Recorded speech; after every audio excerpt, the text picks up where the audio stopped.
జగిత్యాల జిల్లా లక్ష్మీపురంలో దారుణం చోటు చేసుకుంది. లక్ష్మీపురానికి చెందిన భార్యాభర్తలు మల్లయ్య సత్తవ్వ దంపతులు మధ్య కొంతకాలంగా గొడవలు జరుగుతున్నాయి. భార్య నిద్రిస్తున్న సమయంలో కత్తితో గొంతు కోసి గొడ్డలితో ఆమె శరీరాన్ని ముక్కలుగా నరికాడు. నిందితుడి కోసం పోలీసులు గాలిస్తున్నారు. ఈ ఘటనపై పోలీసులు కేసు నమోదు చేసి దర్యాప్తు చేస్తున్నారు. జగిత్యాల రూరల్ మండలంలో ఒక వివాహితను తన భర్త చంపడం జరిగింది. ఈరోజు తెల్లవారుజామున సమయం సుమారు 2 గంటలకు భార్యాభర్తలు ఇద్దరే ఇంట్లో ఉన్న సమయంలో వాళ్ళిద్దరికీ వ్యక్తిగతంగా ఉన్న సమస్యల వల్ల గొడవల వల్ల అది మనసులో పెట్టుకొని భర్త భార్యని కత్తితో గొంతు కోసి అదేవిధంగా గొడ్డలితో నరికి చంపడం జరిగింది. మేము సంఘటనా స్థలానికి వెళ్ళి ఎస్ఐ గారు నేను ఇప్పుడే బాడీ షిఫ్ట్ చేయడం జరిగింది. ఈ చనిపోయిన వ్యక్తికి 2 పిల్లలు ఉన్నారు. వాళ్ళు హైదరాబాద్లో చదువుకుంటున్నారు. వాళ్ళు వచ్చిన తర్వాత తదుపరి కార్యక్రమాలు కంప్లీట్ చేస్తాం. పిటిషన్ తీసుకున్నాం, కేసు రిజిస్టర్ చేసినాం. చంపిన వ్యక్తి ఎవరైతే భర్త అక్యూజ్ ఉన్నాడో అతను పరారీలో ఉండి త్వరలో పట్టుకుంటాం. ఈ దర్యాప్తు అనంతరం మిగతా విషయాలు తెలియజేస్తామని తెలియజేసుకుంటాం. భర్త భార్యను అతి కిరాతకంగా చంపిన ఘటనకు సంబంధించి పూర్తి డీటెయిల్స్ మా కరెస్పాండెంట్ రాజు అందిస్తారు. రాజు, అసలు ఏం జరిగింది? పోలీసులు ఏమంటున్నారు? ఎందుకు అంత కిరాతకంగా చంపాల్సి వచ్చింది? నిందితుడి ఆచూకీ డీటెయిల్స్ ఎప్పుడు తెలిసే అవకాశం ఉంది?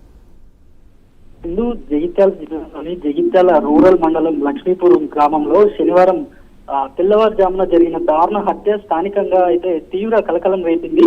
అంటే భార్యపై అనుమానం పెంచుకున్న భర్త కిరాతకానికి పాల్పడి అత్యంత పాశవికంగా హత్య చేసిన ఘటన అయితే గ్రామ ప్రజలను అయితే ఒక్కసారిగా షాక్ గురి చేసిందని అయితే చెప్పవచ్చు. గ్రామానికి చెందిన అగరవేణి మల్లయ్య సత్తవ్వ దంపతుల మధ్య గత కొంతకాలంగా కుటుంబ కలహాలు కొనసాగుతున్నట్లయితే గ్రామస్తులు అయితే చెప్తున్నారు. ఈ చిన్న చిన్న విషయాలకే తగాదాలు జరిగేవని, ఇటీవల ఆ భార్య ప్రవర్తనపై అనుమానం పెంచుకున్న భర్త తరచూ గొడవలకు దిగేవాడని అయితే సమాచారం. ఈ నేపథ్యంలోనే అయితే శనివారం తెల్లవారుజామున సత్తవ్వ నిద్రలో ఉండగా మల్లయ్య ఒక్కసారిగా దాడికైతే పాల్పడ్డాడు. ముందుగా ఆమెపై తీవ్రంగా దాడి చేసి హత్య చేసిన తర్వాత కోపంతో ఊగిపోతూ గొడ్డలితో మరిన్ని దాడులు చేసినట్టు కూడా తెలుస్తోంది.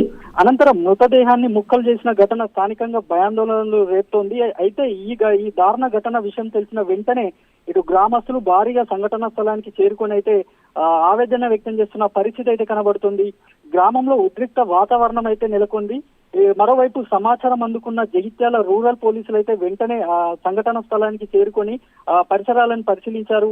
ఇటు క్రూజ్ టీమ్ తో సహాయంతో ఆధారాలు కూడా సేకరించారు. ఘటనకు సంబంధించిన పూర్తి వివరాలు కూడా తెలుసుకునే ప్రయత్నం అయితే చేస్తున్నారు. నిందితుడు ఘటన అనంతరం అయితే పరారీలో ఉన్నట్లు ప్రస్తుతం అయితే పోలీసులు వెల్లడించారు. అతని కోసం ప్రత్యేక బృందాలను కూడా ఏర్పాటు చేసినట్టు గాలింపు చర్యలు చేపట్టారు. మృతదేహాన్ని పోస్టుమార్టం నిమిత్తం జగిత్యాల ప్రభుత్వ ఆసుపత్రికి అయితే తరలించారు. హత్యకు గల అసలు కారణాలపై పోలీసులు వివిధ కోణాల్లో దర్యాప్తు చేస్తున్నారని కూడా తెలుస్తోంది. అయితే కుటుంబ కలహాల కారణమా లేక మరే ఇతర కారణాలు ఏమైనా ఉన్నాయా అనే దానిపై కూడా విచారణ కొనసాగుతుంది.